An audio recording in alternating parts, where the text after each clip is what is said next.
So the first question it was discuss the structural anomalies in the allosomes, but इतना बेकार लिखा है कईयों ने कि मुझे ये आइडिया मिला है या फिर मुझे ये वहाँ से एक्सप्रेशन मिला है कि आपको स्ट्रक्चरल अनोमलीज़ के बारे में पता नहीं है कि स्ट्रक्चरल अनोमलीज़ होती क्या है।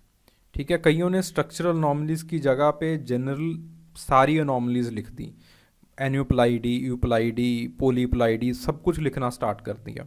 वो स्ट्रक्चरल अनोमलीज़ नहीं है, they are called the numerical anomalies and moreover they are not happening in the human beings. So why we are bothered about that? We are studying anthropology. Anthropology में जो humans में हो रहा है वहीं उसी के ऊपर प्रश्न पूछे जाएंगे, उसी के ऊपर क्वेश्चंस पूछे जाएंगे। In human beings you have structural aberrations, structural aberrations होते हैं हमारे पास। ओके, बहुत ज़्यादा बीमारियां जो हैं, for example we have the Burkitt's lymphoma, ठीक है, उसमें भी आपके पास स्ट्रक्चरल एब्रेशंस हैं। You have cri du chat syndrome, उसमें भी आपके पास स्ट्रक्चरल अनोमलीज हैं। यू हैव टर्नर सिंड्रोम, उसमें भी आपके पास स्ट्रक्चरल अनोमलीज होती हैं। यू हैव इंटरसेक्स, उसमें भी स्ट्रक्चरल अनोमलीज हैं। ठीक है, सो जो चीज़ें इंसान के ऊपर निर्भर करती हैं या फिर इंसान में होती हैं, एंथ्रोपोलॉजी में हम सिर्फ उन्हीं चीज़ों को पढ़ते हैं। Okay, so here the question was on the structural anomalies. Structural anomalies का मतलब क्या है कि क्रोमोसोम की मोर्फोलॉजी में, नॉट इन नंबर, दो तरह की एब्रेशंस हैं। You have two types of aberration. अगर एब्रेशंस की बात करें, दो तरह के एब्रेशंस दिखाई देते हैं। The first is the numerical aberration, the second is the structural aberration. Numerical aberration happens when the whole chromosome, the whole chromosome, not whole set of chromosome, whole chromosome, जब पूरा का पूरा जो एक क्रोमोसोम है, दो क्रोमोसोम है, तीन क्रोमोसोम है, वो अपना सेट बदल जाते हैं during the time of cell division, जब डिप्लॉयड से हेप्लॉयड सेल्स बन रहे होते हैं। ठीक है, you have 23 pair of chromosomes in female body. ठीक है, फीमेल बॉडी की बात कर रहा हूं, और मेल बॉडी में आपके पास 22 पेयर होते हैं और XY क्रोमोसोम्स होते हैं। ठीक है, इट बिकम्स मेल बॉडी। जो Y क्रोमोसोम है वो मेल बनाता है आपको। Okay, so in the female body you have 23 pairs of chromosomes. आपके पास 23 पेयर्स ऑफ क्रोमोसोम्स होते हैं। जब आपका oocytes बनते हैं, ठीक है, जब आपके oocytes बनते हैं, फीमेल एग्स बनते हैं, in that you have 23 + 23 chromosomes. Pair खत्म हो जाता है, 23 क्रोमोसोम्स बन जाते हैं। ठीक है, initially you have 46, this is known as diploid. Then आपके पास हैप्लॉयड क्रोमोसोम्स जो है हैप्लॉयड सेल्स बन जाते हैं। फिर ये जो 23 क्रोमोसोम्स हैं, ये वाला एक सेट जाता है, ये एक oocyte जाता है, और उसके बाद इसमें जो स्पर्म है वो बाकी जो मेल मेंबर के 23 क्रोमोसोम्स ले आता है। व्हाट विल हैपन, मेल आएगा, फीमेल आएगा, इट हैपन्स, यहां पर तो ऑब्वियसली एक्स क्रोमोसोम होता ही होता है। यहां पे कौन सा है, एक्स है या वाई है? ठीक है, ये आपका मेल या फीमेल तय करता है। अब होता क्या है, when does numerical aberrations happen? Numerical aberrations कब होते हैं? कई बार oocytes में, ठीक है, मैं पर्टिकुलरली oocytes वर्ड यूज कर रहा हूं because many of the times oocytes are responsible for the chromosomal aberrations। ठीक है, जैसे जैसे जो आपके पास मदर की एज बढ़ती जाती है, 40 हो जाती है एज, 45 या फिर इवन 30 एज हो जाती है, 35 की एज हो जाती है, क्रोमोसोमल एबरेशंस बच्चों में बढ़ने स्टार्ट हो जाते हैं। ठीक है, structural as well as numerical. Why? Because in the prophase as well as in the metaphase, ये आप सेल डिवीजन में करोगे, प्रोफेज मेटाफेज, वहाँ पे सेल्स में आप सेल की जो मोर्फोलॉजी है या फिर सेल का जो न्यूमेरिसिटी है उसमें अंतर आना स्टार्ट हो जाता है, वेरिएबिलिटी स्टार्ट हो जाती है, ठीक है, ड्यू टू सम रीजंस। मैं अभी इसको सम रीजंस कह के क्लोज कर रहा हूँ इस चीज़ को। इन दी सेल डिवीज़न चैप्टर जो आपके पास आई थिंक 1.7 चैप्टर है, उसमें ये चीज़ें सारी की सारी डिटेल में हैं। ओके, सो यहाँ पे कई बार 22 क्रोमोसोम्स होते हैं। जब यहाँ पे 22 क्रोमोसोम्स हो गए तो आप इसको कहते हो मोनोसोमी, ठीक है। ज़्यादा क्रायोटाइपिंग एक्सेट्रा में मैं नहीं जा रहा हूँ, क्योंकि हमारा जो क्वेश्चन है it is the structural operations, हमने स्ट्रक्चरल ऑपरेशंस करने हैं।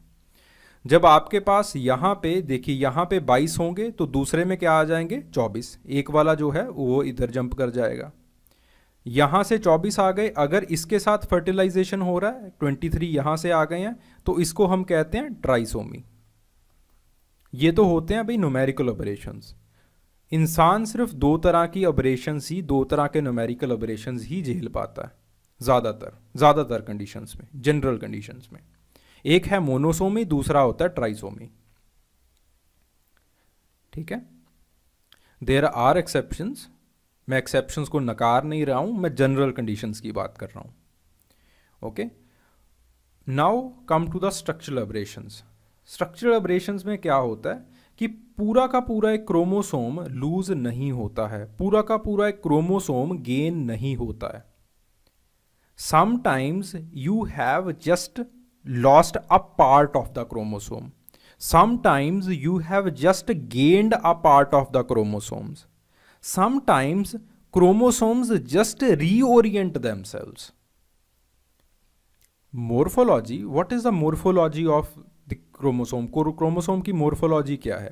क्रोमोसोम में एक सेंट्रोमियर होता है और then you have the 2 sister chromatids.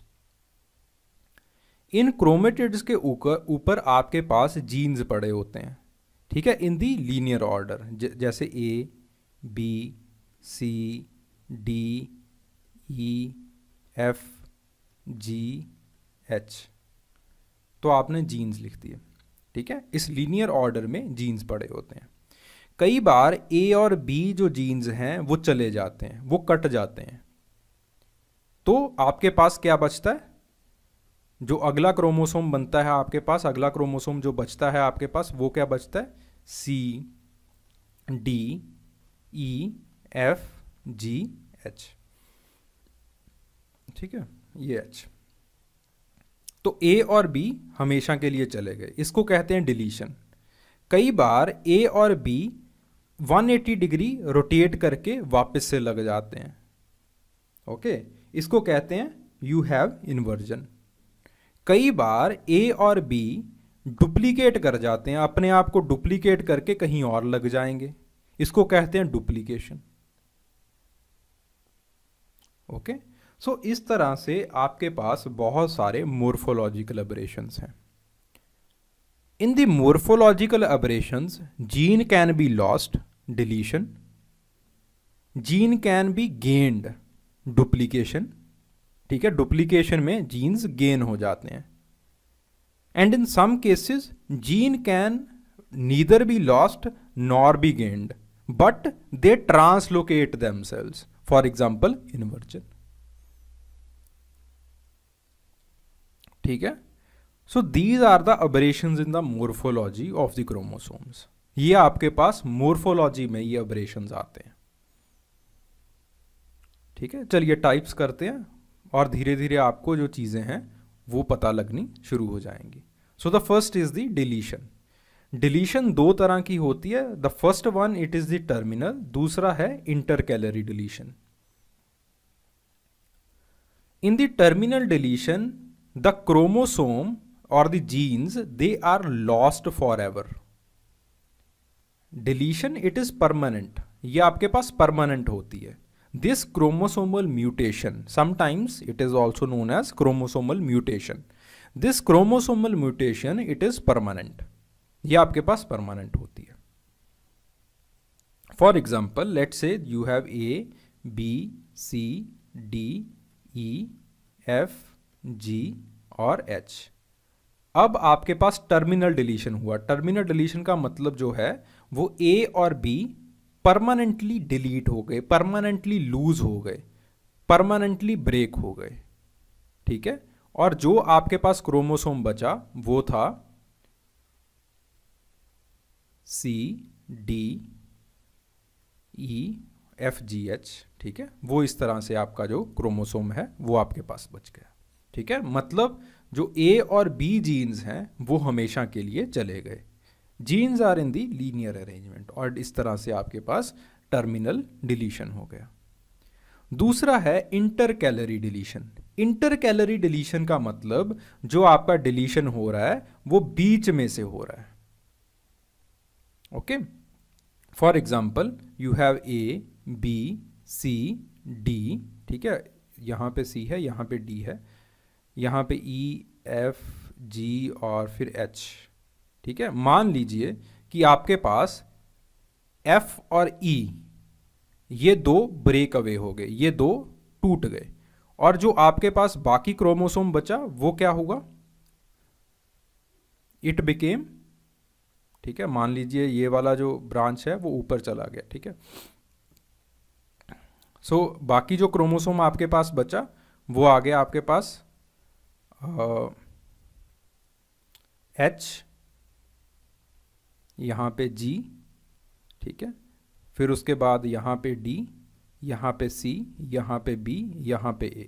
मैंने इन्वर्ट करके चीज़ों को लिख दिया, ठीक है। कैसे भी लिख दो, ऐसे लिखना है ऐसे लिख दो, इधर लिखना है इधर लिख दो, जैसे भी करना चाहते हो वैसे आप कर सकते हो, ठीक है। This is known as intercalary deletions.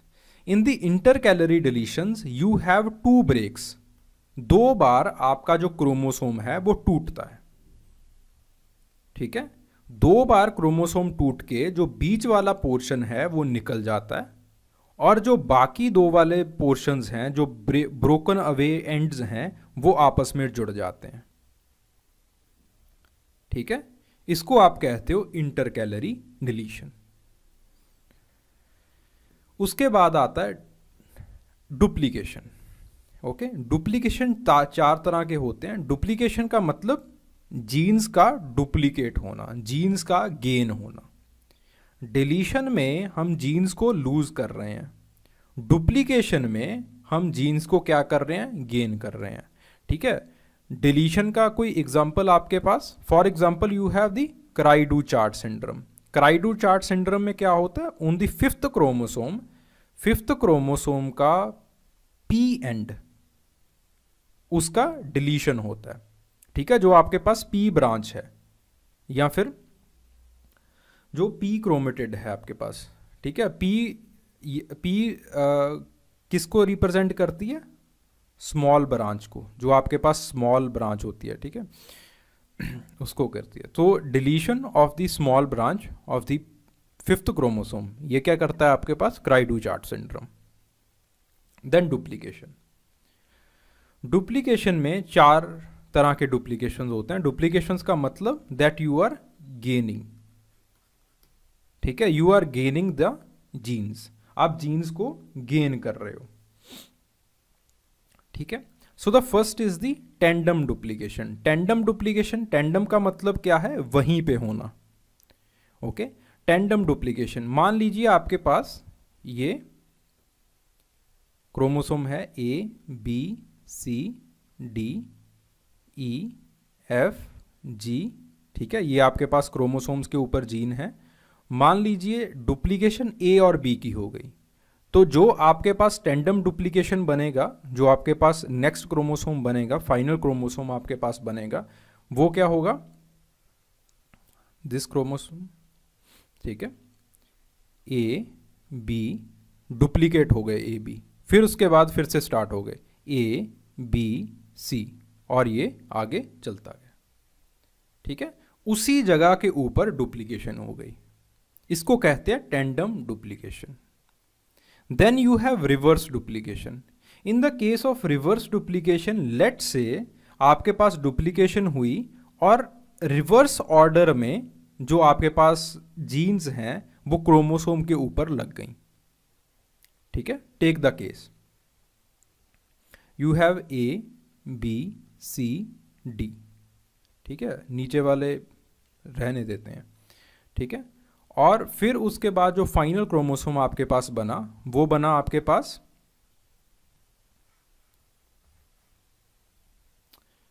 B A B and so on. ठीक है, कि रिवर्स होके आपके पास जो जीन्स हैं वो लग गई।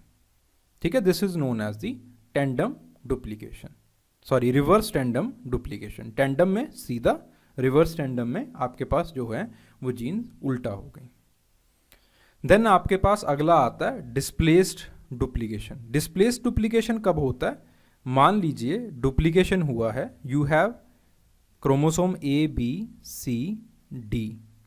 ठीक है, डुप्लीकेशन हुआ है ए और बी का, लेकिन साथ साथ नहीं लगी, ये कहीं और लग गई। होमोब्रांचल का मतलब उसी ब्रांच के ऊपर लगी हैं। फॉर एग्जाम्पल होमोब्रांचल का मैं आपको एग्जाम्पल देता हूं कि आपके पास जो जीन्स हैं वो इस तरह से लग गई। ए बी का डुप्लीकेशन हुआ, फिर सी आ गया, फिर उसके बाद ए, फिर उसके बाद बी, फिर उसके बाद डी। ठीक है, कि अब एक ही ब्रांच के ऊपर जीन्स रही हैं, लेकिन ए बी का डुप्लीकेशन हुआ है तो ए बी के साथ ही जीन्स नहीं लगी हैं, ए बी से हटके जीन्स लगी हैं। अगर यही जो ए बी जीन्स हैं यहां पे मान लीजिए है ई एफ जी एच, ये ए बी जीन्स लगती हैं अगली ब्रांच के ऊपर आके, नेक्स्ट ब्रांच के ऊपर, निचली ब्रांच के ऊपर आके लगती हैं। ठीक है, तो ये बनता है आपके पास, let's say you have A B C D और डुप्लीकेशन हुआ है, आगे चल के यहाँ पे लगती हैं A B E F G H, इस तरह से। ठीक है, दिस इज दी हेट्रोब्रांचियल, ये हेट्रोब्रांचियल बन गया। ओके, सो ये आपके पास टेंडम डुप्लीकेशन हो गया, रिवर्स डुप्लीकेशन हो गया, डिस्प्लेस डुप्लीकेशन हो गया, and the next one is the transpose duplication.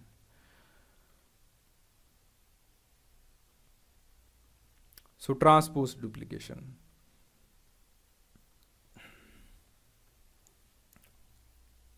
So what happens in the transpose duplication is कि आपके जो क्रोमोसोम्स हैं, आपके जो जीन्स हैं वो डुप्लीकेट करते हैं, लेकिन सिस्टर क्रोमेटिड के ऊपर या फिर उसी ब्रांच के ऊपर जाके नहीं लगते, वो दूसरे नॉन होमोलोगस क्रोमोसोम के ऊपर जाके लग जाते हैं। ठीक है, it gets attach to the next non homologous chromosome. Okay, मान लीजिए आपके पास ये दो क्रोमोसोम्स हैं, one is A B C D E F G H. Okay, और इसके साथ दूसरा नॉन होमोलोगस क्रोमोसोम है आई जे के एल एम एन। ओके, यहां से डुप्लीकेट होते हैं ए और बी, डुप्लीकेट होते हैं, डिलीट नहीं होते हैं। ठीक है, इसमें आपको वो नहीं होना, इसमें कंफ्यूज नहीं होना है। ठीक है, तो ये डुप्लीकेट होके यहां पे जाके लग जाते हैं, ये बन जाता ए बी आई जे के एल एम एन। ठीक है, ये इस तरह से जो है वो सीक्वेंस बन जाता है, जो अगला सीक्वेंस बनता है। मैं जानबूझ के क्रोमोसोम बार बार ड्रॉ नहीं कर रहा हूं, I am hoping you are understanding. ठीक है, क्योंकि ये तो ऑनलाइन क्लास है, मुझे आपकी शक्ल भी नहीं दिखाई दे सकती। तो this is the transposed. Transposed में क्या होता है कि आपके पास duplication of one branch of the chromosome. ठीक है, एक जो जीन्स हैं एक ब्रांच की, वो डुप्लीकेट होके दूसरे नॉन होमोलोगस क्रोमोसोम के ऊपर जाके अटैच हो जाती हैं। ठीक है, this is known as the transposed duplication. ठीक है, the keyword is non homologous. ठीक है, एक जैसा नहीं होता है, it is non homologous chromosome. Then inversion. Inversion दो तरह का होता है। One is the paracentric, other is the pericentric. So paracentric inversion का मतलब क्या है कि आपके पास जो जीन्स का ऑर्डर है या फिर जो आपके पास जीन्स हैं वो 180 डिग्री रोटेट होके वहीं लग रही हैं। जो पहला केस हमने किया था, the first case was of the deletion. Deletion में हम लोगों ने क्या किया था, that you have the loss of genes. आप एक ब्रांच के सिरे से या फिर बीच में से कुछ जीन्स को, कुछ जेनेटिक मटेरियल को लूज कर जाते हो। This was the deletion. दूसरा केस आया डुप्लीकेशन का। उन duplication, what you saw in the case of duplication, you have the net gain of the genetic material. आपको जेनेटिक मटेरियल का गेन हो रहा है। But in the case of inversion you have neither gain nor lost the genetic material. The genetic material just interchanges its order. Genetic material सिर्फ अपना जो order है उसको रीअलाइन करता है, उसको इंटरचेंज करता है। This is known as inversion. इसको आप इन्वर्जन कहते हो। इन्वर्जन दो तरह का होता है, पैरासेंट्रिक और पेरीसेंट्रिक। ठीक है, पैरासेंट्रिक में centromere is not involved, pericentric centromere is involved. ठीक है, in the paracentric let say you have A B C D E F G. ठीक है, तो ये ई है, ये एफ है, ये जी है, ये ए है, बी है, सी है और ये डी है। ठीक है, इस तरह से जो आपके जीन्स हैं वो अलाइंड है। इन पैरासेंट्रिक व्हाट हैपन्स, लेट से बीच में से बी और सी ये 180 डिग्री रोटेट कर गए। इट बिकेम, आपके पास ये क्रोमोसोम है, ठीक है, आपके पास ये बन गए ए सी बी डी। उसी ब्रांच के ऊपर, यानी कि centromere, this is D not a, this is D. ठीक है, उसी ब्रांच के ऊपर आपके पास 180 डिग्री का एक शिफ्ट हो गया, एक इन्वर्जन हो गया। ठीक है, 180 डिग्री का यहां पे इन्वर्जन हो गया। The rest is the same, E F G. Okay, then you have the pericentric. Pericentric में the centromere is involved. For example let say genes का आपके पास है A B C D E F G H. ठीक है, D और ई यहां पे 180 डिग्री का इन्वर्जन हो जाता है। And then the sequence becomes A B C E, centromere यहां पे आ जाता है D F G H. Got the point ना। आपके पास 180 डिग्री का इन्वर्जन हो जाता है सेंट्रोमियर के along. The centromere is involved. This is the pericentric. ठीक है, इन द इन्वर्जन आपके पास सेम क्रोमोसोम के ऊपर जो है जीन्स की रीअलाइनमेंट हो रही है, अदला बदली हो रही है at the angle of 180 degree. But what happens when one chromosome loses it and the other gains it? That is known as translocation. उसको आप कहते हो translocation. It generally happens during crossing over. ये क्रॉसिंग ओवर के time के ऊपर होता है। क्रॉसिंग ओवर क्या होता है कि जब मान लीजिए ये दो क्रोमोसोम्स हैं, जनरली मैं आप क्रोमोसोम को इस तरह से ड्रॉ कर रहा हूँ, बट क्रोमोसोम को अगर आप फर्दर माइक्रोस्कोपिक लेंस में देखोगे तो आपको क्रोमोसोम्स इस तरह के दिखाई देते हैं। तो मान लीजिए ये आपके पास दो क्रोमोसोम्स हैं। क्रॉसिंग ओवर का मतलब क्या है कि ये वाला जो जीन का पार्ट है यहाँ पे आ गया, ये वाला यहाँ पे आ गया। ठीक है, this is known as crossing over. Not very important but still. Now come to the translocation. Translocation में क्या होता है? ट्रांसलोकेशन तीन तरह का होता है। The first one is the simple translocation, the second one is the shift translocation, the third one is the reciprocal translocation. Okay, first simple translocation. Simple translocation में क्या होता है?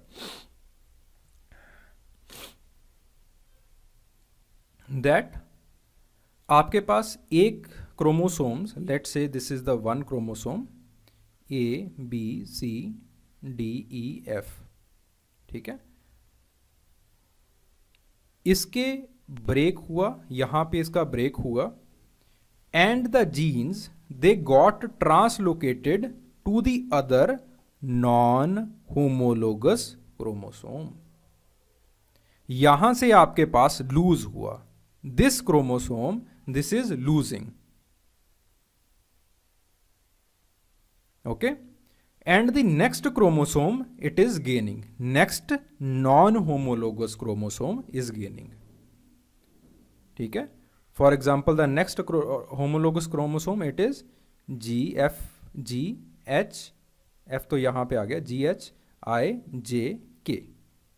ठीक है, इसके बाद नीचे जाके यहाँ पे आपके पास लग जाता है, तो आपके पास जो बनता है वो बनता है GHIJKEF.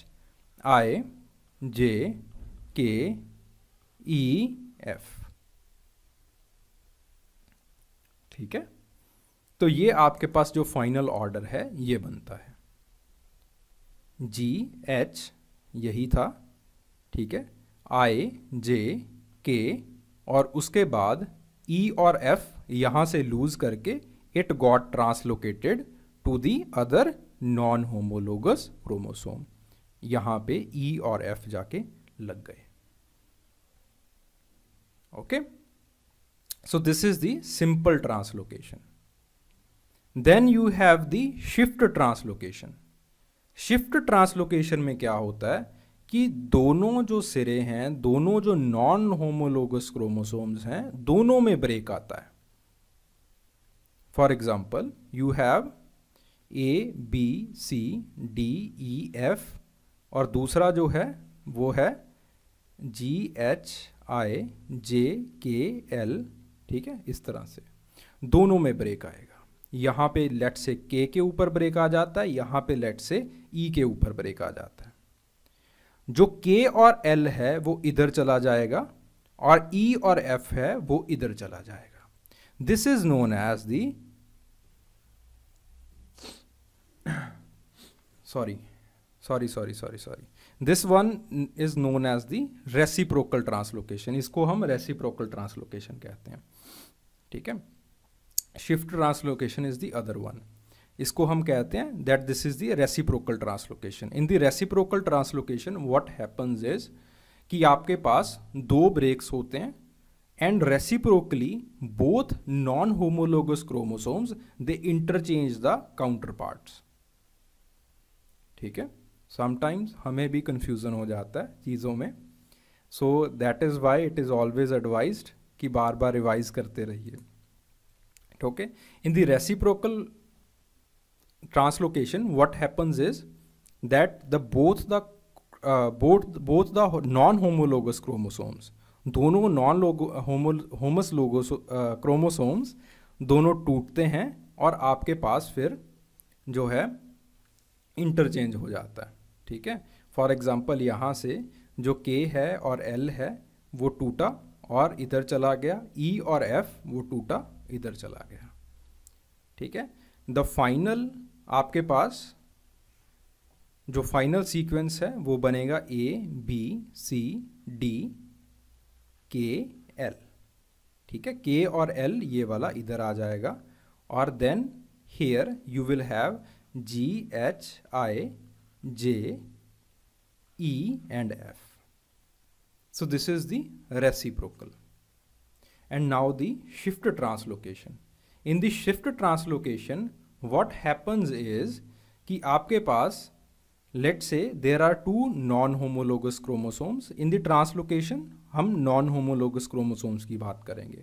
You have ABCDEF. ठीक है, दूसरा नॉन होमोलोगस क्रोमोसोम है GHIJKL. दोनों में ब्रेक आता है, ये एक ई के ऊपर ब्रेक कर जाता है, दूसरा के ऊपर ब्रेक कर जाता है, but the final result it is, ये वाला जो क्रोमोसोम है वो लूज कर जाता है, it becomes A B C D, ठीक है, ये लूज कर गया, और ये वाला जो पोर्शन है वो जाके यहां पे बीच में लग गया, it is known as the shift translocation, ये इन बिटवीन लग जाएगा, and here the sequence will become GHI J, यहाँ पे सेंट्रोमियर आ गया जे, और यहाँ पे आपके पास आ गया EF K और L, तो ये वाला आपके पास क्रोमोसोम दूसरा बन गया। So this is the second hetero और second non homologous chromosome. Okay, so these are the structural aberrations, ये आपके पास स्ट्रक्चरल एब्रेशंस होते हैं। जैसे आप लोगों ने आंसर्स लिखे थे, आंसर्स को देख के ऐसे लगता था कि you are not even knowing the basics of the structural aberrations, की स्ट्रक्चरल एब्रेशंस के टाइप्स क्या होते हैं, etcetera etcetera. Okay, so in the case of the Burkitt's lymphoma, दो तरह के जो इंसान में तीन तरह के डिसीजेस बहुत कॉमन है due to the structural aberrations. The first one is the Turner syndrome. In the case of the Turner syndrome what happens is कि एक एक्स क्रोमोसोम आपके पास पूरा आ जाता है, दूसरे एक्स क्रोमोसोम में डिलीशन होती है, इट रिप्रेजेंट्स, ये जो माइनस का साइन होता है it represent deletion. Either it is half deleted, कुछ ये डिलीट हो गया होता है, कुछ इसके जो जीन्स हैं वो चले गए होते हैं। समटाइम्स ये जो एक्स क्रोमोसोम है ये आपके पास बिल्कुल भी नहीं आता है, ठीक है, it is represented by 0। Both of the cases it causes the Turner syndrome, दोनों केसेस में आपके पास जो है वो टर्नर सिंड्रोम होता है, ठीक है।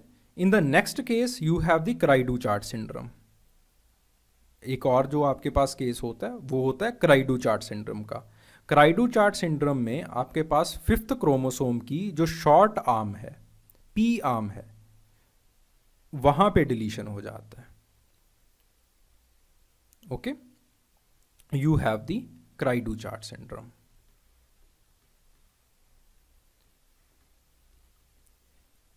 Okay, in the case of intersex, अगर आप इंटरसेक्स की बात करें, ठीक है, अगर आप इंटरसेक्स की बात करें, let's say take the case of lesbian, ठीक है, तो अगर आप इंटरसेक्सेस की बात करें, लेट्स से पर्टिकुलरली आप लेस्बियंस की बात करें या फिर लेस्बियनिज्म की बात करें, sometimes what happens is that you have 2x chromosomes. In the case of the 2x chromosomes आपके पास जो फिजियोलॉजी है, you have the physiology of female, but there is a deletion of the Y chromosome. Y chromosome का हल्का सा जो deletion है, यहां से डिलीशन होके उसका ट्रांसलोकेशन हो जाता है दूसरे सेट में, लेट्स से X के साथ इसका ट्रांसलोकेशन हो गया, इट क्रिएट्स लेस्बियनिज्म, तो ये लेस्बियन क्रिएट करते हैं। ओके,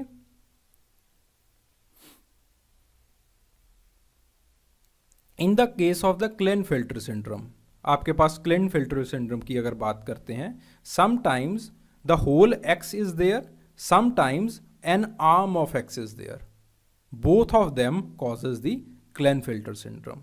दोनों ही क्लेनफेल्टर सिंड्रोम को कॉज करते हैं, क्लेनफेल्टर सिंड्रोम क्रिएट करते हैं। ओके,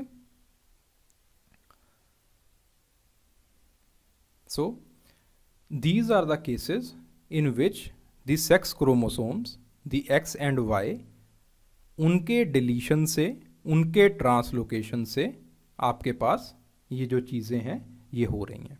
मेनली जो आपके पास एब्रेशंस आते हैं जो कि फिनोटाइपिकली, ठीक है, there is one thing called genotype, other thing is called the phenotype,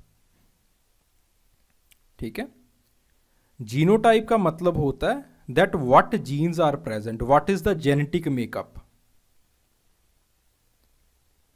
phenotype का मतलब होता है what is the physical makeup.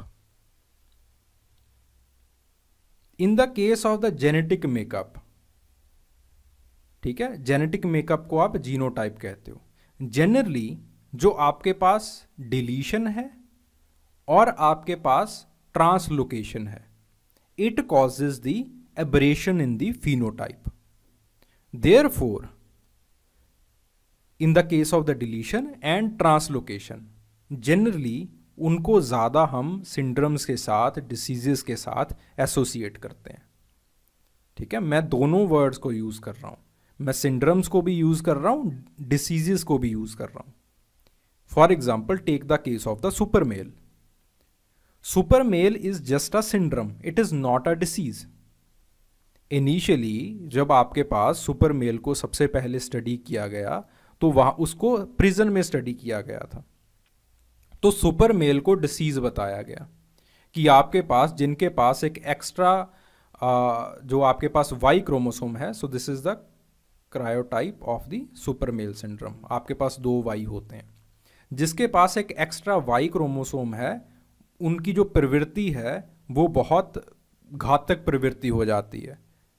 ठीक है, वो बहुत ज़्यादा वायलेंस में बिलीव करना स्टार्ट कर देते हैं, वायलेंट हो जाते हैं, एक्सेट्रा एक्सेट्रा एक्सेट्रा. ओके, सो इस केस में आपके पास क्या होता है, बट दो studies they were done in the prison. ठीक है, तो आपके पास सुपर मेल जो सिंड्रोम है, अगर आपके पास सुपर मेल क्रायोटाइप है, then it may not cause any disease, but it is just a syndrome. Syndrome कैसे होगा, आपके मुंह पे एक्ने ज़्यादा आएंगे. ठीक है, मुंह के ऊपर आपके जो एक्नेज आते हैं, जब बच्चा किशोर अवस्था में पहुंचता है तो मुंह के ऊपर आपके पिंपल्स आना स्टार्ट हो जाते हैं, एक्नेज आना स्टार्ट हो जाते हैं. तो एक्नेज आना ज़्यादा स्टार्ट होंगे. आपकी जो हाइट है वो अब नॉर्मली लॉन्ग होगी. ठीक है, बिल्कुल अमिताभ बच्चन लगोगे आप. ठीक है, so this is a syndrome, not a disease. तो जनरली स्पीकिंग आपके पास 2 तरह की चीज़ें हैं जो कि सिंड्रोम या फिर डिसीज क्रिएट करती है. The one is the deletion, other is the translocation. The second question, it was right a short note on gene. Generally सबने प्रॉपर मटेरियल लिख रखा था, सबने प्रॉपर मटेरियल लिखा था, लेकिन 2-3 चीज़ें लिखनी यहाँ पे ज़रूरी हैं. So the first thing, it is the structure of the gene. Gene का स्ट्रक्चर लिखना ज़रूरी है. The second is the functioning of the jeans.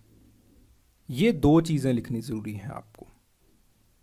Okay, बाकी सबने बढ़िया से लिखा था कि जीन्स क्रोमोसोम्स के ऊपर होती हैं, आप जेनेटिक मैपिंग कर सकते हो, etcetera etcetera etcetera etcetera.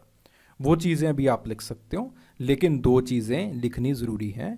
One is the structure of the gene and second is the function of the gene. ठीक है, कि जीन फंक्शनिंग कैसे करती है. ये आपके पास दूसरा क्वेश्चन था, write a short note on gene. The third question, it was the differentiation between the Klinefelter syndrome and the Turner syndrome. ठीक है, टर्नर सिंड्रोम और क्लेनफेल्टर सिंड्रोम के बीच में आपने डिफरेंशिएशन करना था या फिर आपने उस चीज़ों को डिस्कस करना था.